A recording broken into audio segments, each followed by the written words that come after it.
Բարև ձեզ հարգելի հայրենակիցներ, եթերում Նոյան Տապանն է, տաղավարին հյուրընկալել եմ նժար սահմանադրական շարժման հիմնադիր իրավապաշտպան Նինա Կարապետյանցին։ Բարև ձեզ, Տիկին Կարապետյան, շնորհակալ եմ, որ մեր տաղավարում։ Ես եմ շնորհակալ։ Տիկին Կարապետյան, սկսենք հետևյալից՝ խաղաղություն թե պատերազմ։ Այս թեզը դարձել է նախընտրական շրջանի կարևորագույն թեզերից մեկը։ Վարչապետ Նիկոլ Փաշինյանը պնդում է սեպտեմբերին կլինի աղետալաբեր պատերազմ, եթե իր ղեկավարած քաղաքացիական պայմանագիրը ընտրություններում չստանա սահմանադրական մեծամասնություն։ Ընդ որում նշում է Քոչարյան, Ծառուկյան, Կարապետյան չեն համարում, որ եղած խաղաղությունը դա արդեն եղած եւ վկայուն խաղաղություն է, նրանք վերընտրվել իրենց ընտրության դեպքում կվերանային այդ խաղաղությունը եւ դա կտանի պատերազմի։ Երկրորդ նախագահը համարում է, որ Փաշինյանի կողմից սա շանտաժ է եւ նշում է ձախողված Փաշինյանը ժողովրդին վախեցնում է պատերազմով։ Նա է խաղաղության ամենամեծ վտանգը ու եթե նա մնա հաստատ պատերազմ կլինի, իսկ եթե իրեն գան իշխանության պատերազմ չի լինի։ Արարատ Միրզոյանին հարցուղեցին լրագրողները համարելով, որ արտգործնախարարն է մի խոսքով Փաշինյանի հայտարարությունը շանտաժ չի համարում, պատերազմի հավանականությունն էլ հաստատում է, որ հնարավոր է ընտրություններից հետո լինի։ Ինչպես եք մեկնաբանում այս երկու կողմերի հայտարարությունը եւ արդյոք հասարակությունը իրականում կանգնած է սպառնալիքի առաջ, թե խաղաղությունը օգտագործում են որպես նախընտրական գործիք։ Եկեք փորձենք մի քիչ ավելի հեռվից գանք, քանի անգամ է Նիկոլ Փաշինյանը արել հայտարարություններ, որոնք հետո սկզբունքորեն հակառակ տեսակետն է հայտնել ու ասել է, որ ես սխալվել եմ, որ ես ճիշտ չէր վերլուծել, որ իրավիճակը փոխվել, որ դուք ճիշտ չեք հասկացել, այսինքն այս մարդու վերլուծական կարողությունները, առաջինը, այս մարդու վերլուծական կարողությունները զրոյի են հավասար,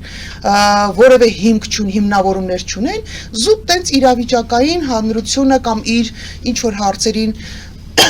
հարցեր լուծելու համար, նեղ խմբային հարցեր խնդիրներ լուծելու համար կամ դրսի հանձնարարություններ կատարելու համար, այս մարդը ամեն ինչ էլ կարող է ասի։ Սա այն լուրջ մարդը չի, այն հիմքը չի, որին դու կարող ես որպես բան, հա, տենց լուրջ հիմք ընդունել ես մարդու ասածները, այնպես որ սա մի կողմից։ Կարող է արդյոք լինել պատերազմ, այո, կարող է պատերազմ լինել ցանկացած պահի։ Հարցը այլ բանի մեջ է, ինչ եք դուք անում, որ այդ պատերազմը չլինի, բացի ամեն ինչ հանձնելուց, բացի բոլոր պայմաններին, այսպես համակերպվելուց, բոլոր պահանջները կատարելուց, ուրիշ ինչ եք անում, որ պատերազմ չլինի, որովհետև միայն հանձնվելով, միայն զիջելով, միայն տալով պատերազմը չի կանգնում։ Դուք մեզ բոլորիս տևական ժամանակ ապացուցում էին, փորձում էին համոզել, որ եթե մենք Արցախը տանք, Հայաստանը հանգիստ կթողեն, մենք կարողանանք անկախ, հանգիստ, ինքնիշխան, անվտանգ ապրել։ Մեզ երկար ժամանակ փորձում էին համոզել, որ Նիկոլ Փաշինյանը բառացիորեն եմ ասում, հարատև խաղաղություն է բերել, հարատև 100 տարվա խաղաղություն եմ բերել, իսկ հիմա հանկարծ պարզվում է, որ այդ հարատև 100 տարվան ընդամենը մինչև սեպտեմբեր ամիսն է։ Ամենակարևոր հարցը, որ եւս մի կարևոր հարց այս կոնտեքստում քննարկելու համար, Ժորժ ջան, մենք Նիկոլ Փաշինյանի գլխավոր գերագույն հրամանատարի գործողությունները եւ դրա հետևանքները տեսել ենք բոլորս, մեր մաշկի վրա զգացել ենք բոլորս, հետեւաբար շատ հստակ պետք է հասկանալ, մենք ցանկություն ունենք տեսնել կրկին անգամ ենթադրյալ հավանական, ինչպես Նիկոլ Փաշինյանն ասում, պատերազմի պայմաններում գլխավոր գերագույն հրամանատար տեսնել մի մարդու, որը բացարձակ իրան հաշիվ չի տալի ոչ իր խոսքի մեջ, ոչ իր վարքագծի մեջ, ոչ իր պահվածքի մեջ եւ որևէ կերպ չի ներկայացնում Հայաստանի Հանրապետության շահերը։ Այսինքն այստեղ ոչ թե որպես երկրի ղեկավար եք դուք իրեն նայում, այլ պատերազմը առաջնորդող ավելի շատ վտանգավոր է նաեւ, որովհետեւ նախ դու ինչ ես անում, որպեսզի այդ պատերազմը չլինի, սա մի բլոկն է, որովհետեւ հարաբերական խաղաղության պայմաններում դու պիտի ինչ-որ նախապատրաստական աշխատանքներ անես, դու պիտի կոնկրետ գործողություններ անես, այն ինչ-որ անում են այդ ցուցադրական, ցուցամոլական, զենք են արել, ամրաշինարական աշխատանքներ են կատարել, դուք էլ ասեք, ու նաեւ ներգրավում են տարբեր մարդկանց, տարբեր ոլորտների էքսպերտների, օրինակ, ինչ-որ դերասանների հրավիրում են ինչ-որ մի քանի հատիկ զինամթերք տեսնելու, իրանք էլ ոգեշնչված ընդեղից բլոգերների ոգեշնչված, տենց մեծ ոգեորությամբ հայտնում են, թե ահա տեսեք մենք ինչ զինատեսակներ ենք տեսել, թե դուք կյանքում զինատեսակ եք տեսել, դուք կյանքում բանակում եք ծառայել, դուք պատկերացում ունեք ինչի մասին է խոսքը, կամ արդյոք մի զենքի, մի էկզեմպլարի պայմաններում անվտանգություն հնարավոր է ապահովել, արդյոք անվտանգության ապահովումը միայն զենքի քանակով ոչ, դա նաև այլ բնույթի հարաբերություններ, այլ բնույթի կարգավորումների անհրաժեշտություն կա, դա նաև դիվանագիտական աշխատանք է, դա քո սեփական ժողովրդի ներսում պատրաստել, նախապատրաստել, նա ինչ է կարել։ Պատերազմից անցել է 5 տարի, չէ, արդեն 6-րդ տարին է գնում պատերազմից հետո։ Ակնհայտ էր, չէ, որ պատերազմից հետո մոբիլիզացիայի հետ կապված դժվարություններ եղավ։ Ակնհայտ էր, չէ, որ քաղաքացիական անձինք, հատկապես սահմանամերձ գոտիներում տարական ինչ որ հարցերի լուծում պատասխաններ այդ մարդիկ չեն ունեցել։ Սկսած ապաստարաններից վերջացրած նաև դիմադրություն կազմակերպելու տեսանկյունից։ Ժողովուրդ ջան, լսում եք, ինչ կոնկրետ, ինչ մեծ գործողություններ է կարել։ Դու թեկուզ Երևանում, որովհետև մեր տարածքները գնալով այնքան են փոքրացել, իսկ զինատեսակները այնպես են զարգացել, զենքերը, որ բոլորը, եթե ինչ որ մեկին թվում է, որ օրինակ սահմանամերձ Տավուշի մարզի ինչ որ սահմանամերձ գյուղին է միայն վտանգ սպառնում կամ չգիտեմ Սոտկին այնտեղ մնացած գյուղերը։ Չարաչար սխալվում եք։ Զինատեսակներն այնպեսին են ցանկացած պահի, ցանկացած վայրկյան Երևանի կենտրոնում կարող է գա հասնի տարբեր տեսակի զինատեսակներ։ Եվ ասում եմ Հայաստանում պատրաստ են Երևանում։ Երևանցիները ունեն պատասխաններ, ինչ պիտի արեն, ոնց պիտի արեն։ Քանի որ Երևանից խոսեցինք եւ այդ միջադեպի, ես ուզում եմ միջադեպի մասին խոսել եւ այստեղ էլ կարող ենք փոխկապակցություն։ 3 կանազի մշակույթի տունը այրվում էր։ Այդ հրդեհը, մեծ հրդեհը հենց քաղաքի կենտրոնում բավականին երկար տևեց, բայց փառքոպատիվ մեր հրշեջներին կարողացան մարել։ Նմանատիպ Աստված ոչ արասե, եթե մի փոքրիկ նման իրավիճակ, որքան ժամանակ ենք մենք կարողանում այդ ամենին դիմադրել։ Ի պատիվ բանին Փրկարար ծառայությանը եւ հատկապես հիմնադիր ղեկավարներից մեկի Երիցյանի աշխատանքների, որը դեռ իր արած աշխատանքները, իր կազմակերպվածությունը, իր նվիրումը իներցիայով դեռ շարունակվում է։ Ես ցավում եմ, բայց ես կարծում եմ, որ այդ համակարգը այդպես էլ չունեցավ այդ մակարդակի այլ ղեկավարներ։ Փառքոպատիվ իրենք իսկապես կարողանում են աշխատել եւ դա այն բացառիկ նվիրյալ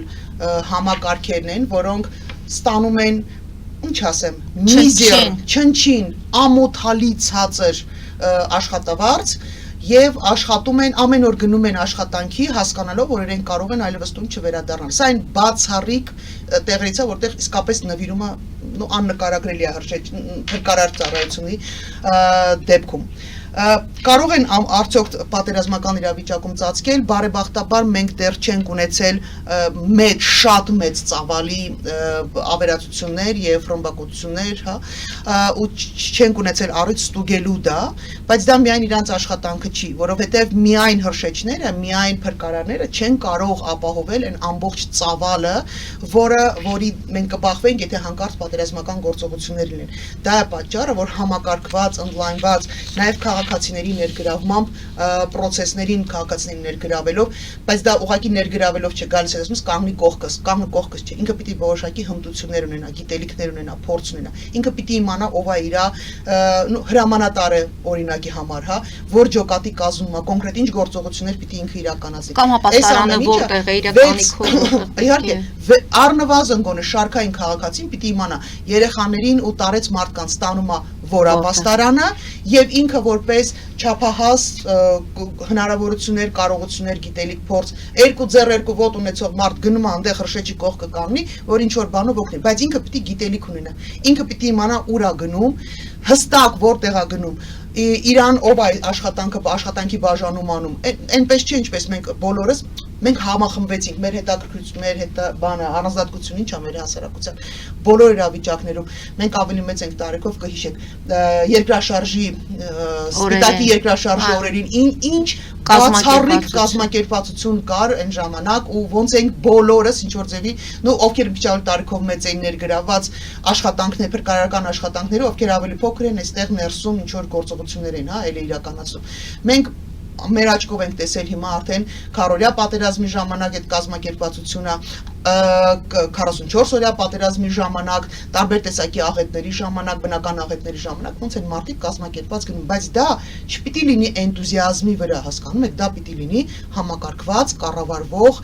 խնդիրներ։ Հիմա կկարողանանք մենք պատերազմի ժամանակ կառավարել այդ խնդիրները, ես շատ խիստ կասկածում եմ, ու դա նրանից չի, որ մեր օրինակ փրկարար ծառայությունը լավը չի, այդ նրանից է, որ բնական է, որ ինքը օրինակի համար ենք պայմաններում, խաղաղ պայմաններում, հարաբերական հանգիստ պայմաններում իրանք կարող են ծածկել այդ խնդիրները, իրենց ուժերով ծածկել։ Պատերազմական գործողությունների ժամանակ մենք պիտի բոլորս ներգրաված լինենք։ Վերադառնում եմ իմ նույն հարցին։ 6 տարի անցել է։ 6 տարում մենք տեսել ենք այդ աղետաբեր պատերազմը։ Ինչ է արվել, որպեսզի այս ստեղծվի հիմքերը դնի այն համակարգի, որը կոչվում է, տարբեր ձևերով կարելի է կոչում է համապարփակ անվտանգային համակարգի ներդրում, ինչ է արվել։ Հրաչյա Արզումանյանի գաղափարը, որը պատերազմից հետո Հրաչյա Արզումանյանը եւ էլի տարբեր մարդիկ այս ծրագրերը մշակելու առումով կան խմբեր, թիմեր, որոնք մասնագիտացված են, որոնք ոչ միայն ինքնակազմակերպված եւ աշխատում են այդ ուղղությամբ, կան հասարակական կազմակերպություններ, չի կարող լինել առանձին խմբերի էնտուզիազմի վրա հիմնված գործողություն։ Փաստորեն մենք պատրաստ չենք պատերազմի եւ Նիկոլ Փաշինյանը միտումնավոր չի պատրաստել, որպեսզի այսօր կարողանա Հիմա ապրեք, հիմա ամենակարևորը վախի Նիկոլ մթնոլորտով Փաշինյան, իսկ կարող է պատահի դու դիտավորությամբ չես պատրաստել մեզ բոլորին պատերազմի, քո պետությունը, քո համակարգերը, քո ժողովրդին չես պատրաստում պատերազմի, որ հետո մատ թափտած բոլորիս վրա ասես, որ ինձ չընտրեք, ես ընտրեք չէ, ինձ 65% բան ձայն եթե չտակ, պատերազմը սկսելու ու աղետալի կործանարար պատերազմը սկսելու, կարող է պատահական չի այդ ամեն ինչը։ Իսկ սահմանազատման ժամանակ էր, չէ, որ եթե չանենք, եթե եւ ես պնդում եմ սիրուն, եթե մենք հանկարծ օգնեցինք Նիկոլ Փաշինյանին վերընտրվել, հասարակության մի մասին է խոսքը, որոնք միամտաբար կարծում են, որ եթե Նիկոլ Փաշինյանը վերընտրվեց, ապա մենք կդադարի, պատերազմ չի լինի, տարբեր, այսպես այս նյարդային վիճակը չի լինի, սիրելի ժողովուրդ, որ պահից Նիկոլ Փաշինյանը վերընտրվեց, իմացեք, Ալիևի բոլոր պահանջները կատարելու համար մեզ ենթարկելու է տերորի եւ շանտաժի։ Ամեն օրվա ռեժիմով ինքը ասելու է Ալիևի այսինչ պահանջները չկատարելու դեպքում մենք ստանալու ենք պատերազմ։ Սկզբից կլինի սահմանադրության փոփոխությունը, Ալիևի սրտով չէլ թաքցնում։ Հետո կասի, որ եթե 300,000-ը ստեղ չգան, օրինակի համար եմ ասում, եթե 300,000 ադրբեջանցիներ Հայաստան չգան, պատերազմ է լինելու։ Եթե 300,000 ադրբեջանցիների գալու համար իրանց անվտանգությունը, այսպես ասած, ապահովելու համար ոստիկանական զինված ինչ որ ուժեր այստեղ չլինեն, պատերազմ է լինելու ու ամեն օրվա ռեժիմով մենք ստանալու ենք Ալիևի պահանջների կատարումը այդ պատերազմի շանտաժով։ Հերիքա Եթե լինելու է պատերազմ, ես նախընտրում եմ, որ երկրի ղեկավարը լինի շատ ավելի կայուն, շատ ավելի, այսպես, նախ կայուն պսիխիկայով մարդ, երկրորդը Հայաստանի Հանրապետության հետ կապ ու աղերս ունեցող մարդ, որը ի վիճակի կլինի դիմադրություն ցույց տալ, որովհետև չի կարելի երկրին անընդհատ տերորի մեջ պահել։ Ժորժ ջան, եթե մեզ հայտարարում են պատերազմ, մենք պիտի ստիպված ենք լինել, մենք ագրեսիվ ժողովուրդ չենք։ Մենք երբեք պատերազմ չենք ուզել եւ չկա որևիցե adekvat ու ողջամիտ մարդ, որը ցանկություն ունի նույնիսկ ընդդիմությունը, նույնիսկ այն ընդդիմությունը, որը ինձ համար ընդունելի չի,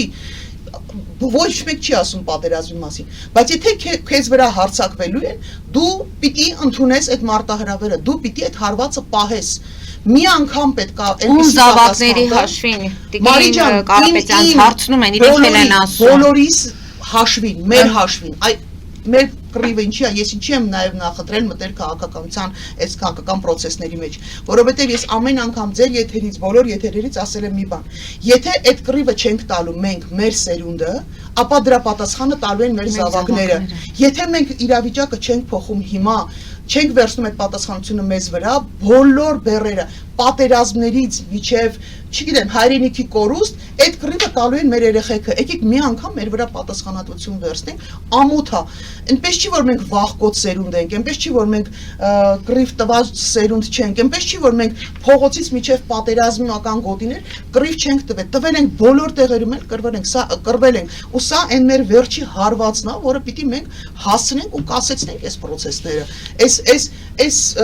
ողորմելի վիճակում ապրել չի կարելի, Ժորժ ջան, ինչքան դու եղար խեղճ ու ողորմելի, այն ինչ որ մեզ առաջարկվում է, այնքան քո վրայով անցնողները, քո վրայով մանեկողները, քո զավակներին զոհաբերողները միշտ շատ են լինելու։ Գիտեք, շատ լավ օրինակ է։ Տիկին Կարապետյան, շարունակենք մեր զրույցը կարճատև գովազդային դադարից հետո։ Հարգելի հայրենակիցներ, գովազդ մեր եթերում, որից հետո կշարունակենք։ Հետևեք, խնդրեմ։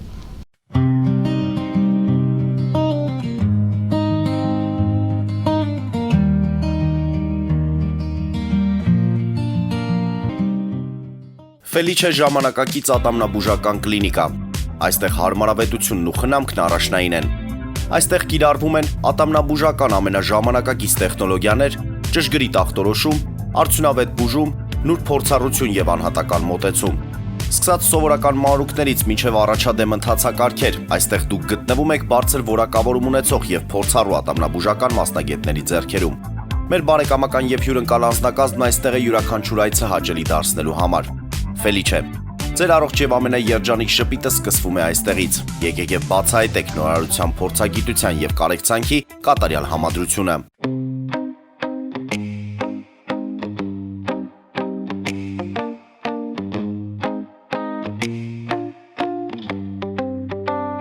Երևանի եւ Զովունիի սահմանին գտնվող ալպիական թաղամասում սկսվել է 2, 3 եւ 4 սենյականոց բնակարանների նախնական ամրագրում։ Առաջարկում ենք նաեւ թաունհաուսներ արդեն պատրաստ եւ կառուցվող։ Բնակարանների արժեքները սկսվում են 50,000 ԱՄՆ դոլարից մինչև 140,000 ԱՄՆ դոլար, իսկ թաունհաուսներինը 160,000 ԱՄՆ դոլարից 170,000 ԱՄՆ դոլար։ Մանրամասների համար այցելեք մեր պաշտոնական կայք alpiakan.am կամ զանգահարեք +374 44 201 066։ Ամրագրում կարող եք կատարել մինչև ապրիլի 30-ը։ Ալպիական թաղամաս, ձեր նոր տունը հայրենիքում։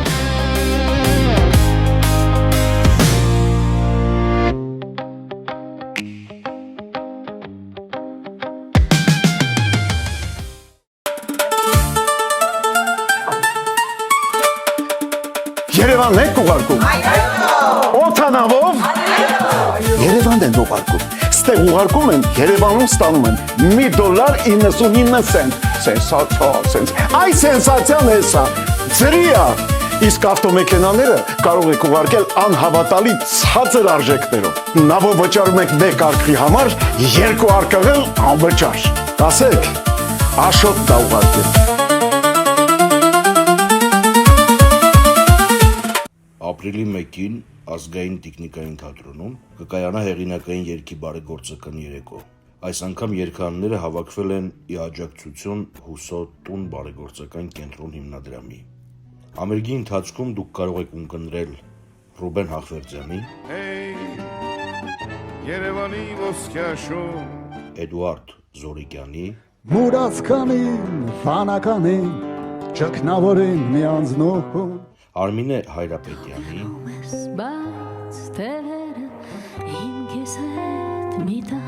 Հայկ Պետրոսյանի, անցած օրեր, դարձած ուշեր, Գագիկ Շիբոյանի,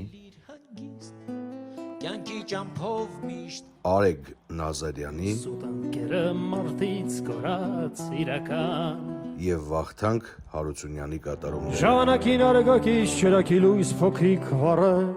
եւ ձեր մասնակցությամբ մաս կազմել այս կարևոր գործի։ Միասին կարող ենք անել ավելին։ Տոմսերը կարող եք ձեռք բերել Fast Ticket կայքից։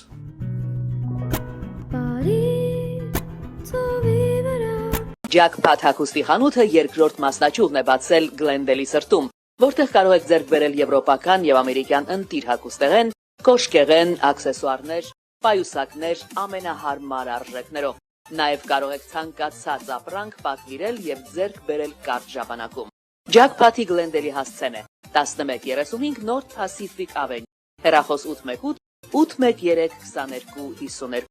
Jackpot հագուստի լավագույն կենտրոնը Գլենդելում։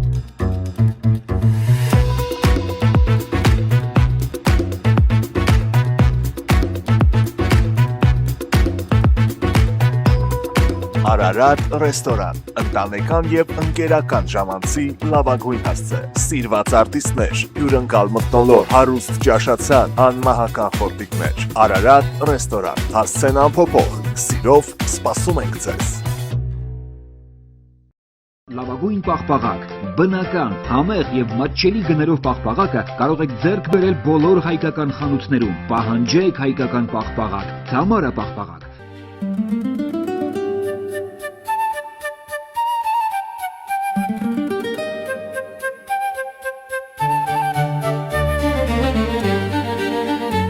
Նոյան տապան տպարան, Նոյան տապան հրատարակչություն, շարվածքից մինչև տպագրում, զանգահարեք, գրեք, այցելեք, Միասին պատրաստենք ձեր գիրքը, ամսագիրը կամ թերթը, որտեղ նշվելու է, տպագրված է Նոյան տապանում։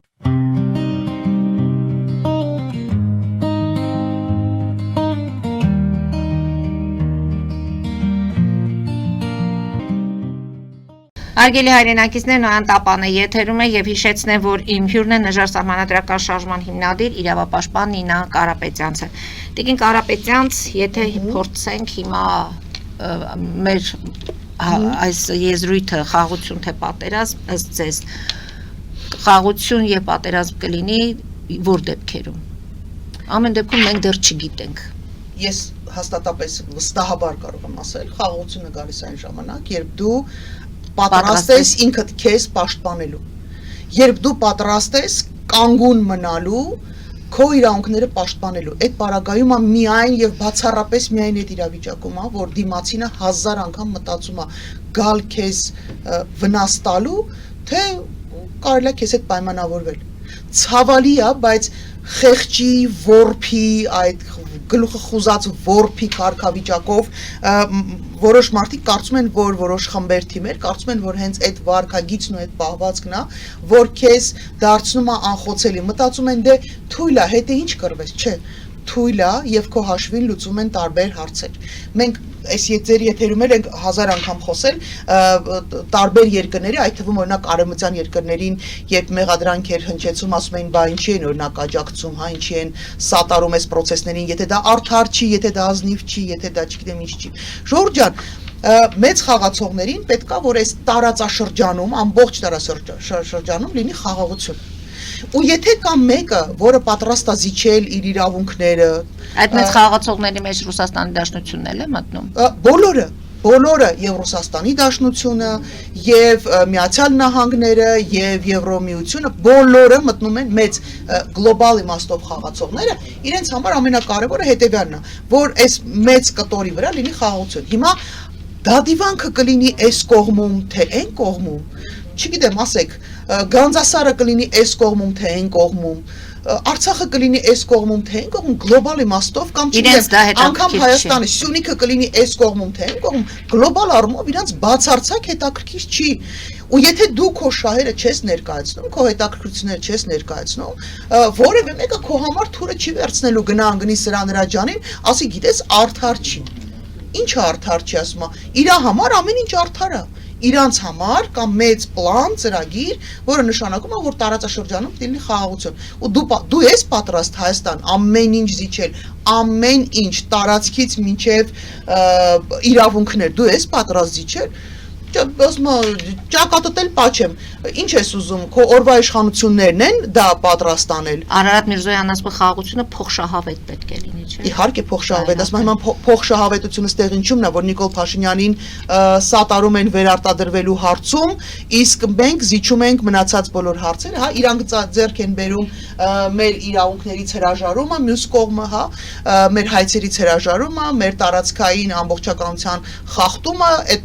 իրանք պլյուսի մեջ են, մենք ձեռք ենք բերում ինչ, որ Նիկոլ Փաշինյանին ընտրություններից ընդառաջ գալիս են որոշ մարդիկ սատարելու։ Ինչպես հանրությունը կողմնորոշվի ում ընտրել։ Տեսեք, խաղաղությունից խոսում է երկրորդ նախագահ, ներկայումս արդեն վարչապետի տեխնացու Ռոբերտ Քոչարյանը։ Այս վերջում էլ որոշակի ձևով հարցազրույցների ձևով մտքեր է արտահայտում, որ հանրությանը եւ դուրեկան է եւ դառնում է ոչ դուրեկան, երբ որ արձագանքում է Նիկոլ Փաշինյանը, մենք դրան էլ կանդրադառնանք։ Ինչպես կողմնորոշվել, ով է այստեղ իրականում ճիշտը խոսում եւ ում վրա պետք է ժողովուրդը հույս Շատ հետաքրքիր է մեր ժողովուրդը, շատ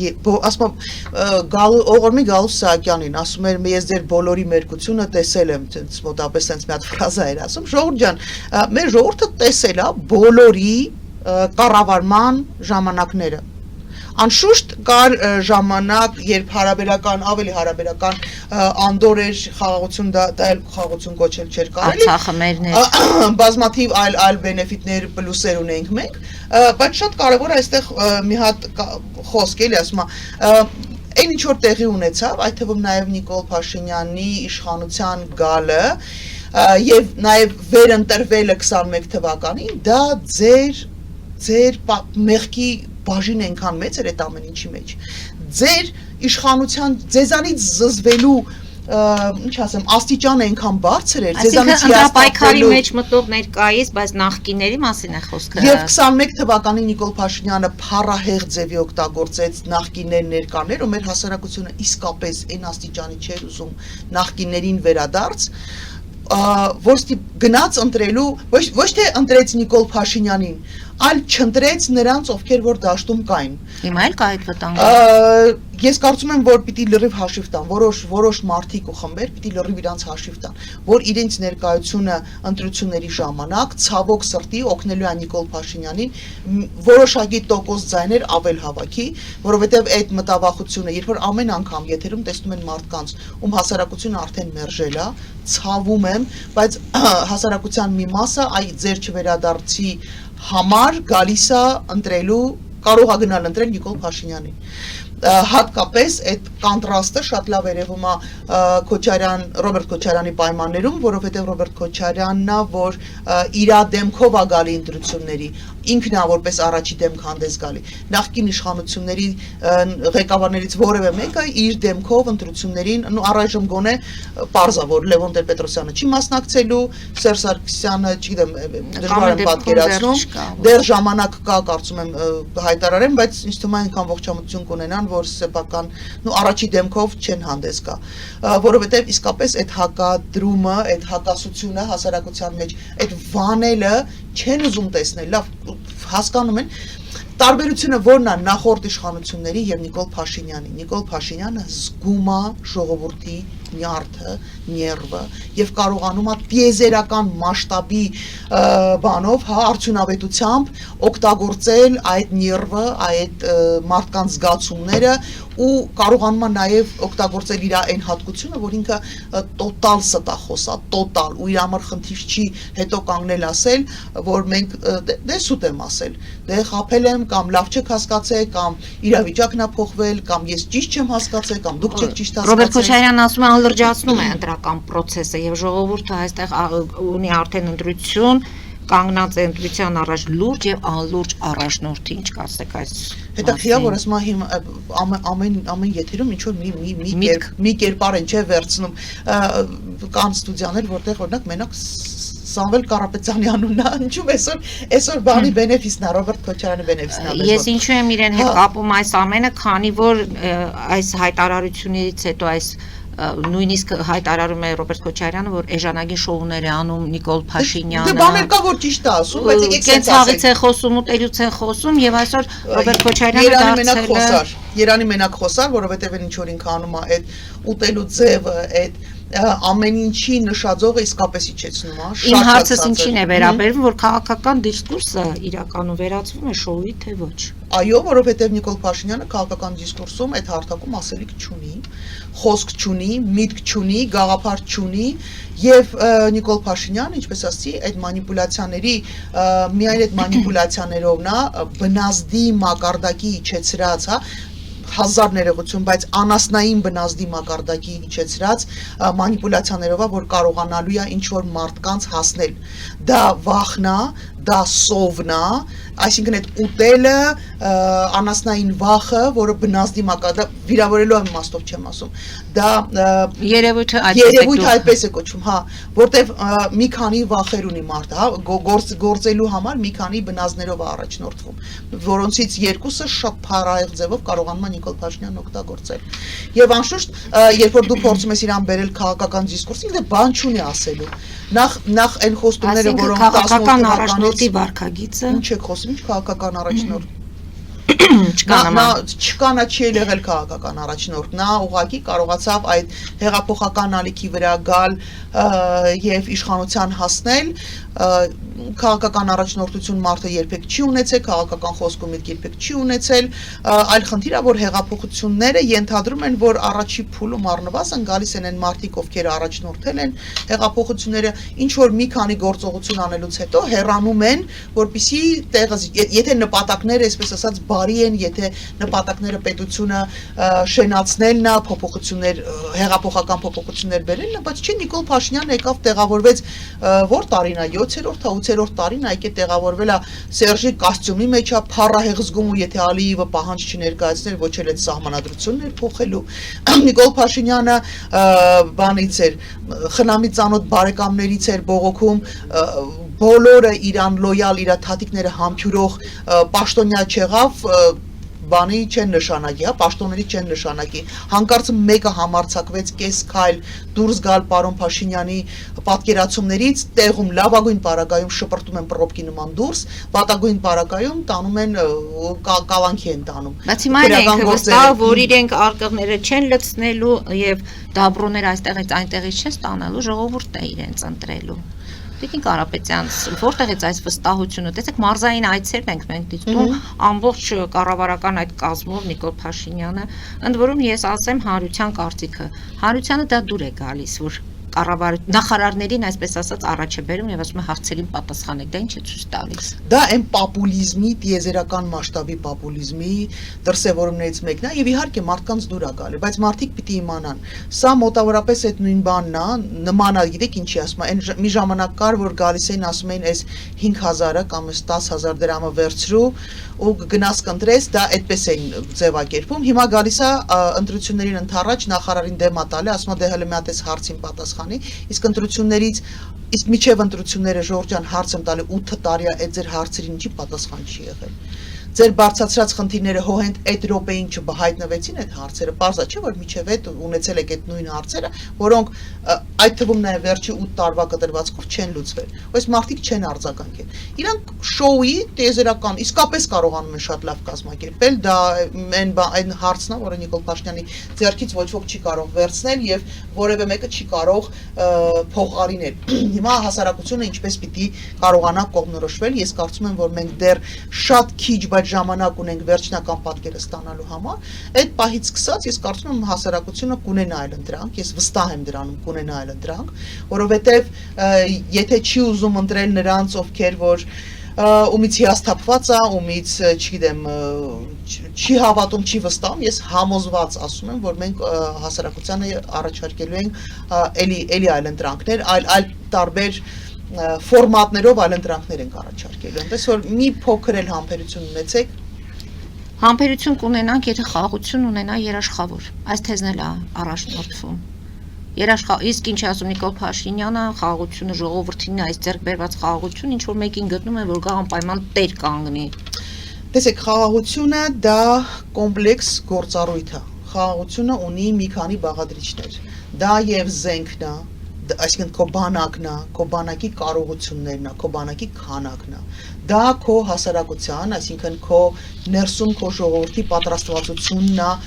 կարողությունների, գիտելիքների փորձի պատրաստվածությունն է։ Դա քո դիվանագիտական հարաբերություններն են եւ գործընկերներ գտնելն է անհրաժեշտության պահին սկսած լոգիստիկայից, այսինքն զենքերը, որտեղ այդքան զենք դու չես կարող ունենաս միաժամանակ քո տարածքում պահես, որ պատերազմի ժամանակ անհրաժեշտ է։ Այսինքն դա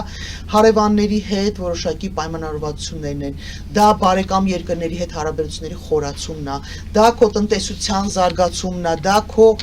բազմաթիվ պրոֆիլներով եւ ուղղություններով աշխատանքն է։ Եթե Նիկոլ Փաշինյանի պատկերացմամբ դա Ալիևի թուղթը ստորագրելն է խաղաղությունը, Նիկոլ Փաշինյանը կամ խորը մոլորության մեջ է, կամ մեզ սաղից դրել է էշի տեղ։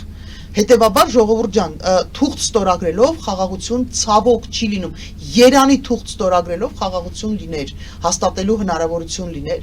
Աշխարհի բոլոր թղթերը կարելի է փորձել ստորագրել միաժամանակ, բայց թուղթ ստորագրելով չի լինում խաղաղություն։ Հետևաբար մենք պիտի նախապատրաստվենք, այո, բոլոր իրավիճակներում, ասում խոչիշ միրը գատովսը կվայնի 1000 տարվա ասված խոսք է։ Ուզում ես խաղաղություն, պատրաստվի պատերազմի։ 1000 տարվա։ Մայր, որպես կին, որպես այս երկրի քաղաքացի, որը երկար տարիներ բանակի հետ աշխատած մարդ ա եղել, հա, զինվորների հարցերով աշխատած, ես վերջի մարդը կարամ լինեմ, ով պատերազմ կարող է ուզել։ Բայց ես նաև քաջ գիտակցում եմ եւ ինձ լրիվ հաշիվ եմ տալիս, որ եթե դու չես պատրաստվում պատերազմին, դու այդ պատերազմը անպայման ստանալու ես։ Ու մենք հայտնվելու ենք, գիտես Մարի ջան, մենք ունենք հեքիաթ, Թումանյանի հեքիաթներից այն հիմար կկույի մասին, որը ամեն անգամ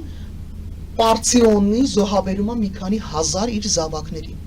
Կամ մենք այդ անուղեղ կկույի նման ամեն անգամ զոհաբերելու ենք մեր սերունդը, մեր ժառանգությունը, մեր գենոֆոնդը, մեր ապագան, կամ մենք մեզ մի անգամ հաշիվ ենք տալու ու դադարեցնենք այդ անբարոյական վարքագիծը։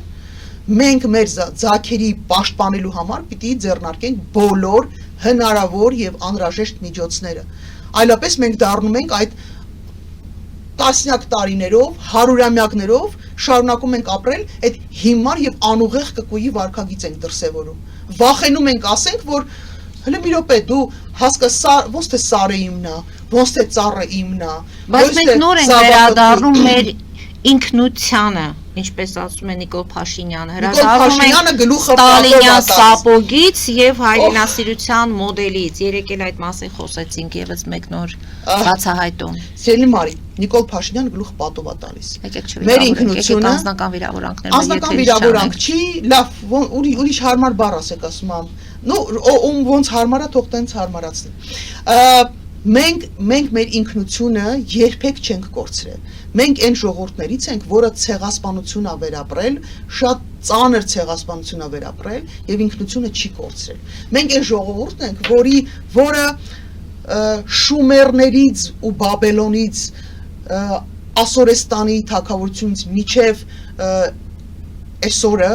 Նոյի տապանից միջև հիմա ժողովուրդ մենք հասկանում ենք մենք որտեղից ենք եկել։ Մենք մեր ինքնությունը կորցնել ֆիզիկապես չենք կարող։ Մեզ տրված չի այդ եթե կուզեք արտոնությունը կորցնել մեր ինքնությունը, շատերը կուզենային կորցնել իրենց ինքնությունը, բայց չեն կարող, որովհետև քո գենը միևնույն է, քեզ ամեն անգամ վերադարձնում է 10 տարի հետո, 20 տարի հետո, 50 տարի հետո, ամեն մեկը գտնում է իր հայկականությունը, ինչ որ ձևով վերադառնում է հայկականությանը։ Մեր ինքնությունը կորած չի եղել։ Եթե ինչ որ մեկը կա, որ մոլորված է, կորած է, չգիտեմ, նոր է ինքը իրան գտել, ինչ որ կարգավիճակներում, դա իր խնդիրն է։ Մենք որպես ազգ, որպես ժողով, դա չենք կարողացել կորցնել, բարեբախտաբար։ Շատ դեպքերում դա մեզանից կախված չի եղել, որտեղ մի երկու հատ որ Նիկոլ Փաշինյանը Հորթի կարգավիճակում է եղել Հայաստանը, որի վզից պարանը գծած տարել են, որտեղ ուզել են հայտարարեց երեք։ Իսկ հիմա Նիկոլ Փաշինյանը ինչ է անում։ Նույն հորթի կարգավիճակում վզից թոքը գծած չի տանում մատաղանի Ալիևի ոտքերի տակ։ Նույն բանն ես անում դու Նիկոլ Փաշինյանը մի րոպե Այսինքն ինքը հայտարարում է իր գործողությունների մասին եւ ոչ թե Սիրելի Մարի ինքը փորձում է իր գործողությունները բառացիորեն Նիկոլ Փաշինյանը այն ինչ որ հայտարարել է ասել է թե թոքը գցած հորթի վզից տանում այն ինչ որ մեկի ոտերի տակ մատաղանելու այս անգամ Ալիևի ոտքերի տակ Հայաստանը մատաղանելու է տանում բայց որպեսզի կարողանա արդարացնի իր գործողությունները ասի հո ես չեմ մենակ այդտենց եղել ժողովուրդ դրանից առաջ էլ ա եղել այն ինչ որ մարդիկ թոքը գցած տարել են մատաղ են արել ու դա իր գործողությունների արդարացումը եւ կան մարդիկ, որոնք իսկապես մոլորված են ու պատկերացնում են, որ դա իսկապես հենց այդպես էլ եղել է։ Տեսեք, եթե օրվա իշխանությունները ի վիճակի են դիմադրելու, կապ չունի դու որ ինչին կդիմադրես, որ իրավիճակում կդիմադրես, դու քո հայկականությունը կարողանաս պահել թե չէ։ Ես սովետական միության մոլի երկրպագու չեմ եղել երբեք բառացիորեն եւ համարում եմ, որ բավականին լուրջ ինքնության վրա ազդելու մեթոդաբանություն ա կիրառվել մեր նկատմամբ սկսված այդ լեզուն մոռանալուց ես այդ զոհերից մեկ ինձ կարող եմ համարել, որ իմ ռուսերեն մտածելը հենց դրա հետևանքն է, որ մեզ փորձում էին այլ լեզվամտածողությունից հանել, իսկ դա շատ կարևոր էլեմենտ է։ Յուրաքանչյուր ժողովուրդ, ազգ իր լեզվով մտածելու պայմաններում լրիվ ուրիշ մենտալիտետ է ունենում։ Հիմա այս բոլոր հարցերում փորձել են ճնշել մեզ, բայց նաև մենք ունեցել ենք ղեկավարներ, որոնք կարողացել են այդ հայկականությունը այստեղ պահել։ Մենք ֆիլմեր ենք ունեցել սովետական միության տարիներին, որտեղ օգտագործվել են, չգիտեմ, հայ ֆիդայիներ, ջան ֆիդայիներ երգն են երգել։ Հասկանում եք, հայկական մշակույթը, երգը, պարը լրիվ ուրիշ մակարդակի վրա է ունեցել։ Մենք մեր հայկականությունը այդ նույն մասի սարը, ասում եմ հիշացնեմ որոշ անմեղսունակների, որոնք որ Արարատ սարը մեր գերբի վրա է եղել, հասկանում եք, սովետական միության գերբի վրա է եղել։ Դուք ձեզ ինքնախապեյությամբ եք հիմա զբաղվում։ Ապա Դե Արարատի մասին եք խոսում, Արցախի մասին եք խոսում։ Չէ որ կա հիմա կրծքազարդ, որտեղ հստակ գրվում այդ քարտեզը։ Հայաստանի իրական Հայաստանի քարտեզը։ Գիտեք, բոլոր Տեսեք, իշխանությունները տեսողական անպայման, ես որ ասում եմ Նիկոլ Փաշինյանը տիեզերական մասշտաբի մանիպուլյացիաների բոլոր տեսակի գործիքները կարողանում է օգտագործել, սրա մասին է։ Կապ չունի ինչ են անում օրվա իշխանությունները, որոնք բոլորը ժամանակավոր են, բոլորը, անգամ եթե մեծ կեղծիքներով, ճնշումներով, բռնաճնշումներով, կրակելով, ջարդելով ժողովրդի Նիկոլ Փաշինյանը, նկարելով այդ իր 65%-ը կարողանա իշխանության գալ, միևնույնն է Նիկոլ Փաշինյանը գնացող է։ Սիրելի ժողովուրդ, մեր երազանքները, մեր նպատակները, մեր գաղափարները, մեր մտքերը, մեր հայկականությունը մենք չենք կարող զիջել ոչ մեկին որևէ պարագայում։ Սա ծավալապաշտական, չգիտեմ ինչ են ընդեղել ասում, տենց էքսպանսիայի ուրիշների տարածքների նկատմամբ հավաք, դրա մասին չի բացարձակ։ Խոսքը մեր անցյալի, մեր պատմության, մեր ապագայի, մեր վաղվա օրվա, մեր երազանքների, մեր նպատակների շարժումների,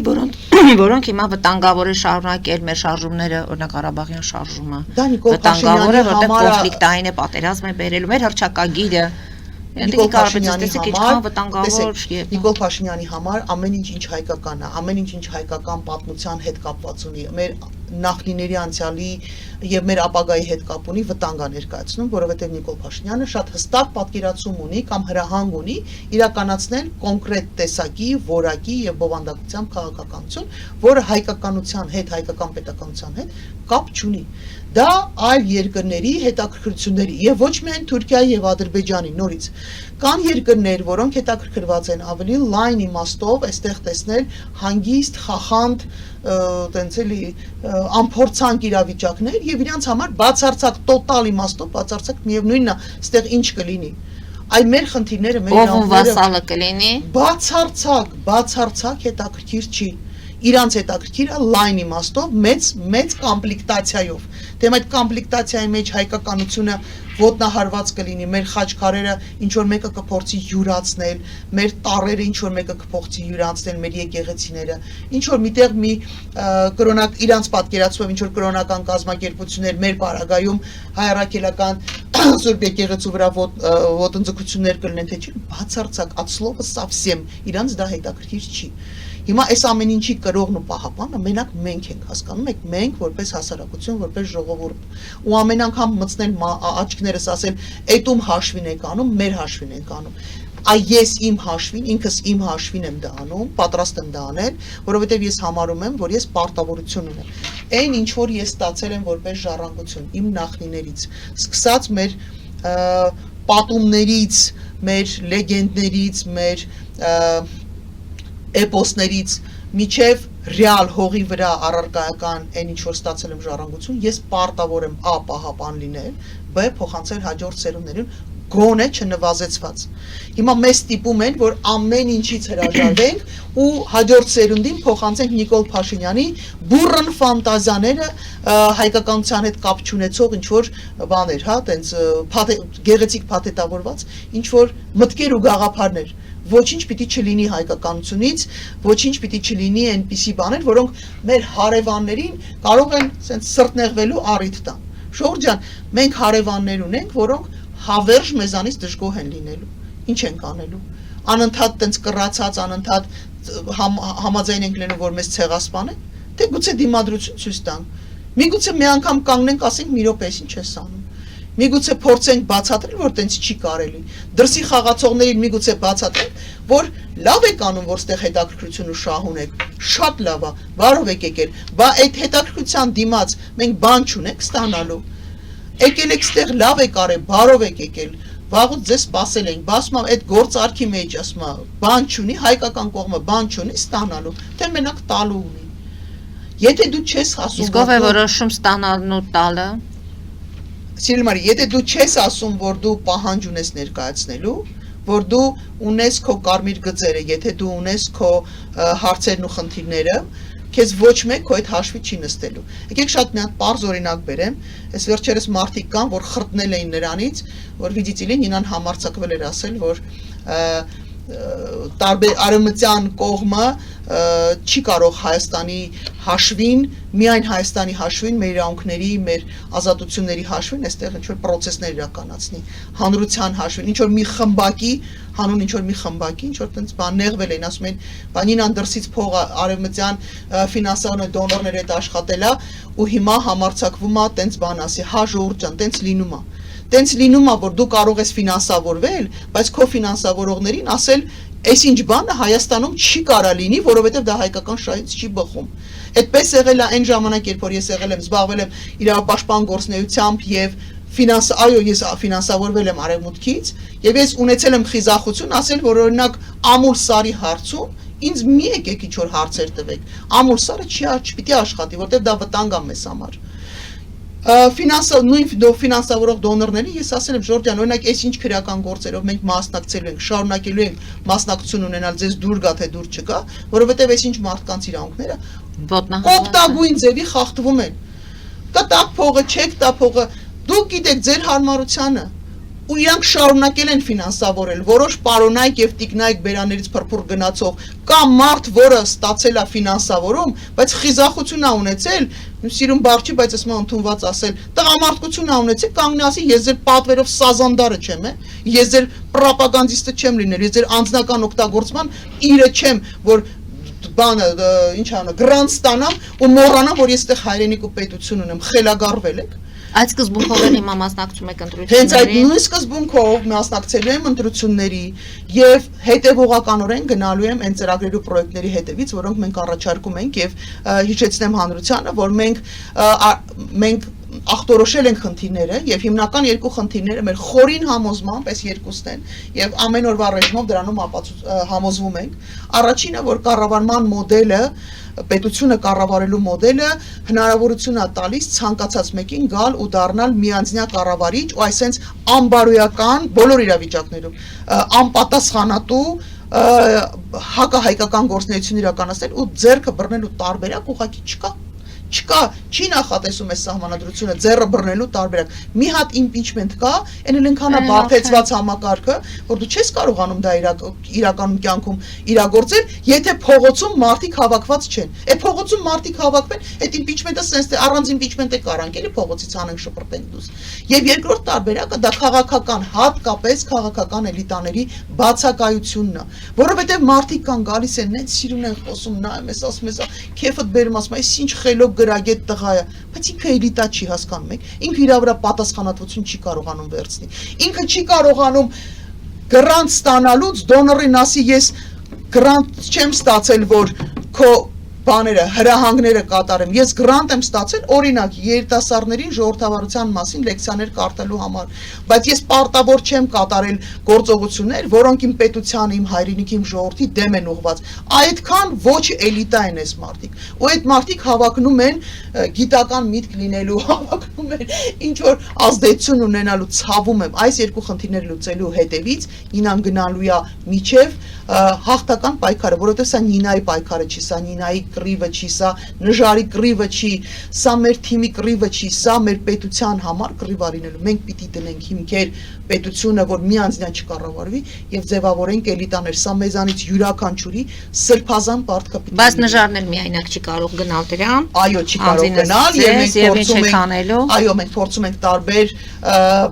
ձևաչափերով փորձել գտնել համախոհություն, բացատրություն, կան մարդիկ, ովքեր շատ գեղեցիկ փաթեթավորված են, նորից շատ գեղեցիկ խոսում են, շատ ժողովրդավար, տենց բան են, հա, տպավորություն են թողում, բայց ցավոք սրտի այդ մարդիկ կողմնակից են, բացարձակ, ես մի երկիր ունեմ, մի պետություն ունեմ ու մի պատասխանատվություն ունեմ իմ սեփական երեխաների եւ մնացած սերունդների առաջ, ես ինձ պարտավորված եմ զգում միջև վերջի շունչը անել գործողություններ, որոնք կբերեն մեր պետությանը կայունություն եւ հարատեվություն։ Այնպես չի, որ միջև այս պահը բան եմ եղել, հիացած եմ եղել, օրինակ տարբեր ոլորտներում, տարբեր նախկին գործիքի արդեն նախկին գործընկերների վարկագծից կամ պահվածքից կամ խոսույթից։ Այնպես չի, որ այն ժամանակ չեմ ստացել վիրավորանքներ, այդ կոմենտներում վիրավորանքներ, այսպես սպառնալիքներ, անձնական սպառնալիքներ, միջև, չգիտեմ, ասեք, բռնության սպառնալիքներից միջև մեքենան վրա քշելը, հազար տեսակ կռիվ պատերազմ պատմություններ։ Դա ինձ երբեք չի կանգնեցրել, որովհետև երբ որ կինը առհասարակ նաև հատկապես կանայք, երբ որ գիտեն ինչ են ուզում անել, դժվար է կանգնեցնել կանանց։ Ես հաստատապես գիտեմ, թե ինձ ինչա պետք անել իմ երեխաների եւ բոլորի երեխաների անվտանգությունը ապահովելու համար։ Ես շատ լավ պատկերացնում եմ ինչա պետք անել պետություն, կայուն հարատև պետություն ունենալու համար եւ որակյալ պետություն ունենալու համար, որակյալ էլիտաներ ունենալու համար, եւ ես այդ ճանապարհով գնալու եմ հաջորդ ինչքան որ մնացել է ապրելու, այդ ամեն ինչը պետքա ներդնել, այդ տարիները պետքա ներդնել այս process-ը իրականացնելու համար։ Ինչ մեթոդներով կլինի, դա արդեն ժամանակը ցույց կտա, կլինի քաղաքական process-ների մեջ ներգրավվածության, կլինի հանրային նորից գիտական աշխատանքներով, որևէ խնդիր չկա, որտեղ որ ավելի արդյունավետ կլինի, այդ process-ները սիրով կմասնակցի։ Դավիթ Անասարյանի հանրային հանդիպման քննարկման առաջարկը նժարը ընդունել է։ Ինչու՞։ Որովհետև Դավիթը շատ Սանասարյան Դավիթին ես շատ վաղուց եմ ճանաչում, մենք եղել ենք միշտ բոլոր կռիվների կռիվը ոնա պայքարի ժամանակ միշտ եղել ենք խրամատների մի կողմում, ես համոզմունք ունեմ, որ պարոն Սանասարյանը ազնիվ մղումներ ունի, բայց առաջի հայտարարությունը պարոն Սանասարյանը հնչեցրել է Factor TV եթերից երևի արդեն մի շաբաթ, երևի 10 օր կլինի, մի շաբաթից ավել է հաստատ գոնե այս մեր մինչև այս մեր Ընդ որում 2 օր առաջ նրան տապանի եթերից էլ է նորից։ Փաստորեն անընդհատ հայտարարություն բանանելը, հնչեցնելը ու կոնկրետ գործողություններ չկազմակերպել այդ մարդկանց հավաքելու, ես չեմ կարծում, որ պարոն Սանասարյանը չի տեսել իմ պատասխան արձագանքը, հետեւաբար պետք չի միայն հայտարարել, կոնկրետ գործողություններ է պետք անել ու սա է նաև մեր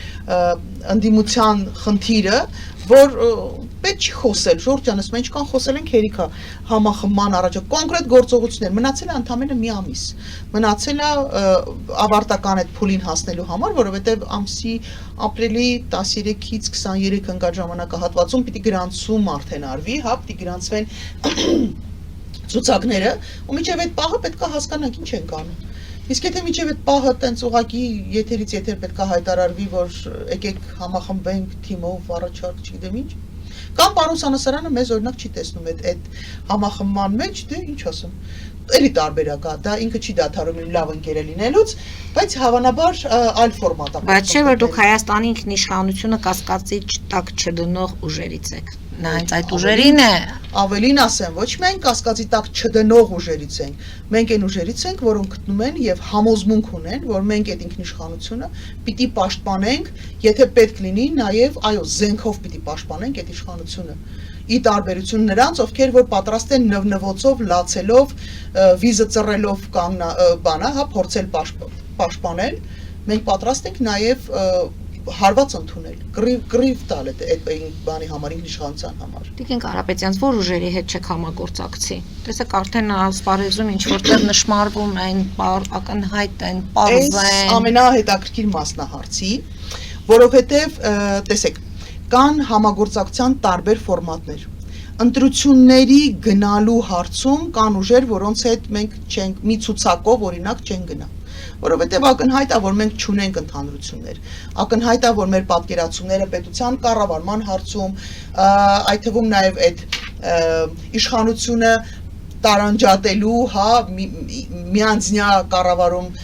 չիրականացնելու հարցում, այդ ուժեր կան, որոնք սկզբունքորեն համաձայն չէ, որտեղ իրենք պատկերացնում են իրենց թագավորի ինքն բանի, էլի տենց շախի կարգավիճակում։ Բայց կան հարցեր, որտեղ մենք կարող ենք համագործակցել, եւ հաշվի առնելով այն հանգամանքը, որ Նիկոլ Փաշինյանը ակնհայտ է, չէ, որ հայտարարում է, որ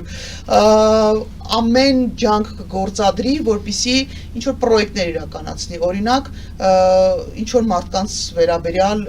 օրինակ քրեական գործեր, նոր այս ընթացքում քրեական գործեր հարուցի չտա մասնակցել, օրինակ ինչ որ մարդկանց չգրանցեն, ինչ որ մարդկանց, չգիտեմ, ինչ անեն, արդեն չգիտես էլ ինչ անեն, էլ ինչ ֆանտազիաներ կունենա Նիկոլ Փաշինյանը, հատկապես որ մեր սիրելի արևմուտքը ոչ մի խախտում սահակասանդրական գործողություն ուղղակի տեսնել չի ուզում, այս պայմաններում Նիկոլ ամեն ինչ անելու է, հետևաբար կան համագործակցության ֆորմատներ, որոնք որ չի բացառվում, անգամ այն ուժերի հետ, որոնց հետ մի ցուցակում լինել չենք կարող սկզբունքորեն, բայց նաև թույլ չտալու, որ Նիկոլ Փաշինյանը տոտալ կերպով կեղծի այս ընտրությունները, որովհետև ընտրություններ կեղծելը դա միայն ընտրատարածքում, Ինքն էլ ասում չենք զանդուղի մեջ չեն լցոնելը չի, Նիկոլ Փաշինյանը այ հենց հիմա արդեն տեղի ունենում, բայց դե ասма պիտի բան լինի, էլի, դիտորդ լինի, որ բան անի, քաղաքասարակության դիտորդներն են լծվել Նիկոլ Փաշինյանի Սազանդարի բանը կարգավիճակը ապահովելու դրսի դիտորդները, որոնց հետ մենք տարիներ շարունակ աշխատել ենք, այդ թվում նաև արևմտյան, որոնք շատ արագ արձագանքում էին եւ բան էին անում, հա, տենց ֆիքսում էին այդ խախտումները, պարզա չէ, որ հիմա արդեն չտեսնելու են տալու։ Հիմա արդեն խախտվում է։ Իհարկե խախտվում է։ Չէ, միայն այն, որ Նիկոլ Փաշինյանը բառացիորեն սպառնալիք է հնչեցնում, եւ այդ ոճը, որով ինքը իրականացնում է, եւ այդ ագրեսիվությունը, որով ինքը իրականացնում է, այդ նույն մետրոյի պատմությունը հանրային, հա, այդ վայրերում մարդկանց վրա մատ թափտալով խոսել, այս ամեն ինչը Նիկոլ Փաշինյանը շարքային ընտրություններին մասնակցող չի։ Նիկոլ Փաշինյանը օրվա իշխանությունը, այդ Նիկոլ Փաշինյանին մեզ կարծինկայով ցույց են տալի մի հոգով, այն որ փողոցով գնում է մի քանի հոգի էլ կողքից քայլում են, բայց դա այդպես չի։ Փողոցում եւ հատուկ ծառայությունների ներկայացուցիչներն են զորքերով գնում, պատկերացնում եք, չէ՞, զորքով sense ոստիկանությունով, աղածայով, այդ իրանց բաներով ախրանիկներով, բաներով գալիս են լցվում են ու այսպես մատը թափտալով, այսինքն այս հոգեբանական ճնշումը սա տերոր է սեփական ժողովրդի նկատմամբ, բայց ով է ֆիքսելու, ով է դիմելու գլխավոր դատախազին, ով է ֆիքսելու իր ռիպորտներում, որ սենց բան է տեղի ունեցել, ոչ մեկ էս պահին։ Հետևաբար ես կարծում եմ, որ բոլոր մասնակիցները ընտրություններին մասնակցելու հայտեր ներկայացրածները պետք է ուղղակի փորձեն միջակատով գոնե այն հարցերը, որտեղ որ մենք կարող ենք ընդհանրություն ունենալ, օրինակ ընտրությունները չկեղծելու հարցում, ես կարծում եմ մենք կարող ենք ընդհանուր դիրքորոշում ունենալ, կարող ենք ձևավորել տարբեր տեսակի համագործակցության ձևեր, տեսակներ, այդ թվում նաև հանրային, այդ թվում նաև փողոցային, ինչու ոչ։ Եվ այս իմաստով շատ անսպասելի է, բայց այո, նաև այդ հարցերն են քննարկվում ընթացս։ Կլինեն հաջողություններ, ժամանակը ցույց կտա, էլի շատ քիչ ժամանակ է մնացել, շատ սպասել չեն տա հասարակությանը, բայց կտեսնենք։ Տիկին Կարապետյան, իսկ եթե քաղաքացիական պայմանագիրը ամեն դեպքում չանցնի, սեպտեմբերին Աստված ոչ անի, ամեն դեպքում իրենց հայտարարությունը սպառնալիքը պատերազմ լինի, այդ դեպքում ինչ կանի քաղաքացիական պայմանագիրը ըստ ձեզ։ Ինչ կանի չանցնի եւ սեպտեմբերի լինի պատերազմ, ինչպես իրենք են հայտարարում։ Ինչ կանի այդ ժամանակ։ Դժվար է ասել ինչ կանի, շատ ավելի կարևոր է թե ով կլինի իշխանության այդ պահին եւ ինչպես կկազմակերպի Հայաստանի Հանրապետության անվտանգության ապահովումը բոլոր իմաստներով։ Շատ ավելի կարևոր է, քան թե ինչ կասի ու ինչ կանի։ Իսկ իրենք որտեղ կլինեն մինչև սեպտեմբեր, չէ՞, որ բոլորով ասում են մենք որ կգա, նրանք պետք է պատասխանատվության ենթարկվեն։ Նիկոլ Փաշինյանը եւ իր ամբողջ այն որ Նիկոլ Փաշինյանը պետք է պատասխանատվության ենթարկվի, ինձ համար դա կասկածից դուրս է, որովհետեւ ու շատ կարևոր էր, տեսեք, մի հետաքրքիր բան էլ ասեմ, մի երկու օր առաջ կարծեմ, թե 3 էր արդեն այնքան արագ են ընթանում, ես էլ եմ սկսել շփոթել, ազգային ժողովի դիմաց հավաքված էին ծնողները, հարազատները, ծնողները, անետ կորածների ծնողներն ու հարազատներն էին հավաքված ու մարդիկ խնդիր էին բարձրացնում բանի հետ կապված, չհրապարակված նյութերի հետ կապված, զեկույցը, որը Անդրանիկ Քոչարյանի թիմն էր ձևավորել, ես հարց ունեմ, այդ չհրապարակված զեկույցի պայմաններում, իսկ կարող է պատահին հենց լիներ, որ այդ զեկույցի հրապարակումից հետո որոշ մարդկանց մասնակցությունը ընտրություններին հնարավոր չլիներ, որովհետև քրեական գործեր պիտի հարուցված լինեին, որովհետև անազատության մեջ պիտի մարդիկ լինեին։ Կան բազմաթիվ հարցեր, որոնց պատասխանները իհարկե պիտի տրվի, իհարկե Նիկոլ Փաշինյանը եւ իր հետ աշխատող այն մարդիկ, ովքեր որոշակի պաշտոններ են զբաղեցրել, իհարկե դրա պատասխանատվությունը պիտի կրեն, դրա պատասխանատվությունը պիտի կրեն նաեւ տարբեր պատասխանատվության ձևեր կան, օրինական պիտի պատասխանատվություն ենթարկվեն նաև նրանք, ովքեր փաստացի ապահովել են Նիկոլ Փաշինյանի այդ պրոպագանդիստական թեզերի առաջ տանելը, իրանք իրենց հերթին պիտի պատասխանության, իհարկե պիտի պատասխանության։ Մենք հավերժ մնալու ենք առանց պատասխանատվության ենթարկվող, առանց իշխանություններին պատասխանության ենթարկվելու երկիր ենք լինելու հավերժ, որ ամեն հաջորդ եկողը մտածի, որ ադե ինչ էլ անենք հենա, ով ինչ Որում երկրորդ արեց։ նախագահն էլ է դրա մասին խոսում, որ պետք է գնալ միջև հաղթանակի այս իշխանությունը չպետք է վերընտրվի եւ բացի դրանից պետք է նաեւ պատասխան տա իր արածների համար։ Հարգելի հայրենակիցներ, նորանտապանը կրկին եթերում է։ Տիկին Կարապետյանց մենք սկսեցինք երկրորդ նախագահի եւ Փաշինյանի այդ հայտարարությունների մեջ որոշակի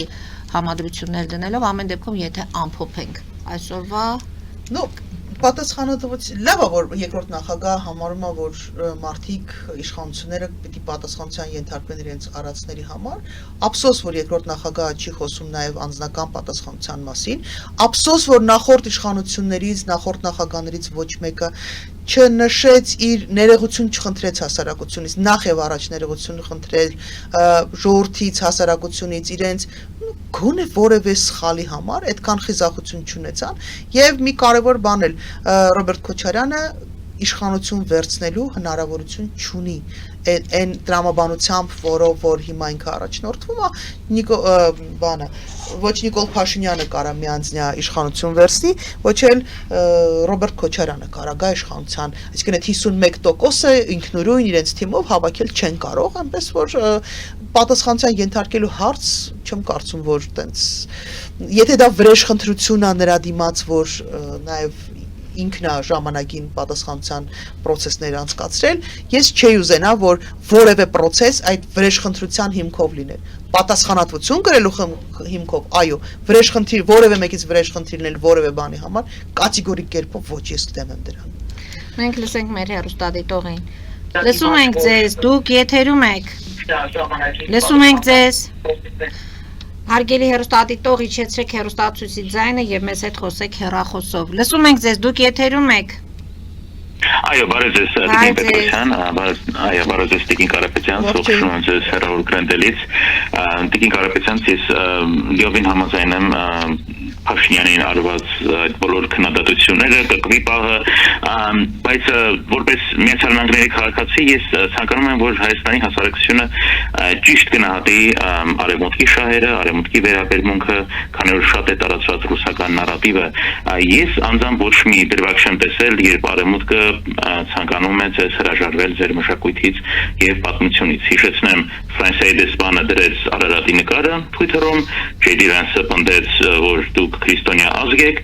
եւ եթե դուք իսկապես արևմուտքին ասեք, իսկ մենք ինչ ենք ստանում, համոզված եմ նրանք կմտածեն, իսկ հարգելիս դուք արել եք մեր բոլոր ասածները, դուք դուրս եք եկել հապկից, ԵԱՏՄ-ից, դիմել եք Եվրոմիության, արել եք բոլոր ռեֆորմները։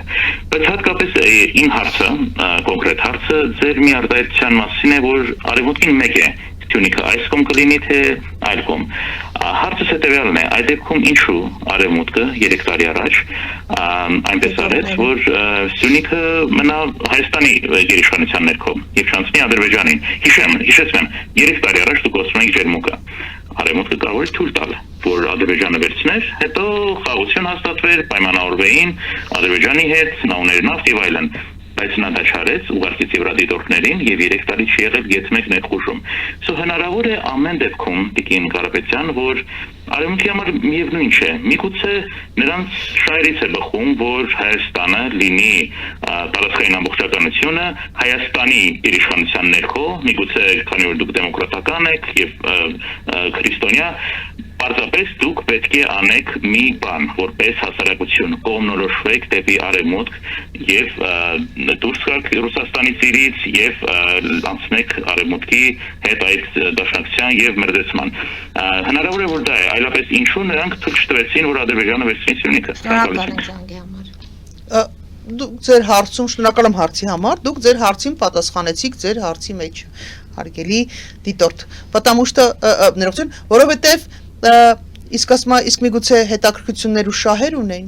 ես խոսում եմ նրա մասին, որ ցանկացած պահին, երբ որ այլևս հետաքրքրություն չունենան,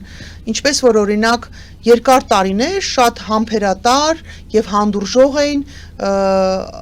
հայկական Արցախի նկատմամբ, հա, հայկական լինելու եւ ինչ որ իմաստով ինքնիշխանությունը Արցախյան ինքնիշխանության հետ հաշտ էր արևմուտքը, գնում էին, գալիս էին, մարդիկ էին գնում, մտնում ներս դուրս գալիս։ Ինչ որ պահի որոշեցին այդ թվում նաև արևմուտքը, եկեք ազնիվ լինենք, ինքներս գոնե մեզ հետ, որովհետև եթե այո Մինսկի խումբը կար եւ հետաքրություն ունեն այդ տարածաշրջանում, այդ ռեգիոնում հայկական Արցախ ունենալու հարցում, որովհետև եթե ես երբեք չեմ հավատա, որ եթե Միացյալ Նահանգներում լայն իմաստով արևմուտքում չունենային համաձայնություն Արցախը հայկական չլինելու կհաշտվեին այն մտքի հետ, որ 21-րդ դարում 100 տարվա կտրվածքով հայ ժողովուրդը երկրորդ անգամ ենթարկվում է ցեղասպանական գործողությունների։ Իրանք դա կուլ չէին տա, իրանք դա չէին։ Եվ շատ իհարկե շատ հուզիչ է ու շատ տպավորիչ է, երբ որ Facebook-ում կամ Twitter-ում Մասիսի նկարն են դնում կամ չգիտեմ էլի տենց գործողություններ անանում։ Շատ անկեղծ շատ շնորհակալ եմ բոլոր այդ մարդկանց այդ գործողությունների համար, բայց կներեք Twitter-ում չի իմ հայրենիքը, Facebook-ում չի իմ հայրենիքը, իմ հայրենիքը հողի վրա է։ Իմ հայրենիքը իմ Սյունիքը մնաց Հայաստանին, ուրեմն դա այո, հենց պատասխանը հնչեց հենց հարցի մեջ։ Սյունիքը հետաքրքրությունն է, որ Սյունիքը լինի հայկական եւ դա հայկական այնքան ժամանակ, քանի հետաքրքրվածություն ունեն այդ թվում նաև արևմտյան երկրները։ Բայց այդտեղ շատ կարևոր հարց կա, նորից վերադառնալով նրան։ Այնպես չի որ մենք կարող պիտի որփի գլխի նման տենց վիզներս ծուր, կանգնենք ասենք, որ մեր, չգիտեմ, որոշեք էլի, մեզ էլ ինչ կտակ, այ մեր հայրենիքը բաժանեք, ինչ ուզում եմ, մեզ էլ ինչ կտակ, տենց չի կարա լինի, հասկանում եք։ Ախր բաներ կան, որ ես գիտեմ, բայց չեմ կարող ասել, որովհետև դա փակ հանդիպումների, փակ քննարկումների հետևանք է, ես իսկապես բարոյական չեմ համարում փակ քննարկումների ժամանակ ստացած տեղեկությունները տարածելը, բայց ուղղակի պիտի իմանաք, որ եթե արևմուտքը իմ այդ արժեքներ ես միշտ կողմնակից եմ եղել արևմտյան արժեքների կրելուն, այդ թիմի մեջ լինելուն, արևմտյան թևին պատկանելուն, բայց եթե արևմուտքը համաձայն չլիներ Արցախի հայաթափմանը, Արցախը չէր հայաթափվի։ Այնպես որ եկեք բան լինենք, էլի սթափ լինենք։ Այո, Ռուսաստանի Դաշնությունը ուղիղ մասնակցություն է ունեցել, ուղիղ ներկայություն է ունեցել Արցախում եւ իր վրա պարտավորություն է վերցրել միանձնյա որպես անվտանգություն ապահովող զինված ուժ ներկա լինել եւ ապահովել, ինքն էլ ընդեղ իր պարտավորությունները չի կատարել, ինքն էլ ընդեղ է մասնակից եղել այդ ցեղասպանական գործողությունների բառացիորեն, ուղիղ իմաստով, որովհետեւ երբ որ հայերին ամիսներով ճանապարհ են սութի էկոլոգները բաներով, շուբաներով ու բան աղունիկ սատկացնող մորքուրները կանգնած էկոլոգիային ձևանում ճանապարհը փակել են ու հայերին արցախցիներին սովի էին մատնում, հենց ռուսական զորքն էր, որ պարտավոր էր այնտեղ արձագանքել եւ պարտավոր էր թույլ չտալ, որ այդպիսի ցեղասպանական գործողություն, որտեղ ցեղասպանական գործողությունը դա մեն հայերի Արցախից դուրս գալը չէր, դա ամիսներով հայությանը այնտեղ լույսից, ջրից, մնացած բաներ, հա, սովամահանելով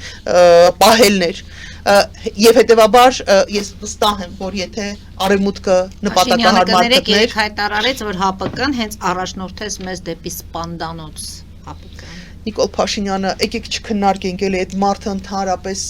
ցավում եմ, բայց մենք ստիպված ենք նելու ինչ որ որոշակի ժամանակ դեռ իր սիփաթը տեսնելու, հա, իր դեմքը տեսնելու, իր խոսքը լսելու, այդ տահաճ ձայները, այդ տահաճ չփչփոցները, այդ տահաճ ուտելը ու վարքագիծը ու այդ խոսույթը ստիպված ենք նելու լսելու, բայց հուսամ դա երկար չի տևի, անմիջապես ընտրություններից հետո ուղղակի Նիկոլ Փաշինյանը կզբաղեցնի իր համար այդ համապատասխան վայրը, որը կոչվում է քրեակատարողական հիմնարկ։ Այսինքն ձերածելով արևմուտքի լուր համաձայնությամբ եւ Ռուսաստանի ուղիղ մասնակցությամբ տեղի ունեցել են, ինչ որ տեղի ունեցել, մի խափեք, ինքներս մեզ խափել չենք կարող։ Եթե նորից ուզենար կասեցներ այդ process-ը, կկասեցնեին։ Կար լուր համաձայնություն, նվազագույնը կար լուր համաձայնություն, ու սա պետք է ընդունել։ Սա չի նշանակում, Սիրելի Մարի, սա որևէ կերպ չի նշանակում, որ մենք պիտի թշնամանանք որևիցե մեկի հետ։ Ինչու է այդպես պատահել, որովհետև դու չես ներկայացրել քո շահերը, դու որպես հանրություն, որպես պետություն չես հետևողականորեն գնացեք քո իրավունքների, քո շահերի հետևից, ազգային շահերի հետևից, եւ իրենք համարել են, որ կարող են քո հաշվին ինչ որ ավելի լայն իմաստով խնդիրներ լուծել։ Մենք կարող ենք ունենալ, պիտի ունենանք իրենց հետ համագործակցություն, այո, մենք պիտի ունենանք իրենց հետ ավելի խորացված համագործակցություն, մենք պիտի ունենանք Արևմուտքի հետ ավելի բարձր մակարդակի, ավելի խորացված հարաբերություններ, որովհետև այն ինչ որ մենք կարող ենք ստանալ լինելով Արևմուտքի մաս, որևէ կերպ այլ ուղղության վրա ուղղակի ստանալ չենք կարող, հետևաբար մենք պարտավոր ենք շարունակել համագործակցությունը, բայց այլ որակի համագործակցություն, որտեղ դու գլուխը չես դնելու ամեն անգամ էշաֆոտին ու ասես դե վիզս կտրեք մենակ թե իմ հետ լավ հարաբերություն, մենակ թե բան արեք, հա, ինչ որ դոնորություն արեք, մենակ թե ինչ որ փող ուղարկեք։ Մենք պիտի շատ հստակ մեր պայմանները խաղի դնենք եւ ակնկալենք, որ մեզ բան են անելու, հա, մեր հետ համագործակցելու են որպես գործընկեր։ Շնորհակալություն։ Ես եմ շնորհակալ։ Մեր հաղորդումը ավարտվեց։ Հարգելի հայրենակիցներ, այսօր այսքանով ավարտում ենք, հետևեք զարգացումներին, մնացեք խաղաղությամբ։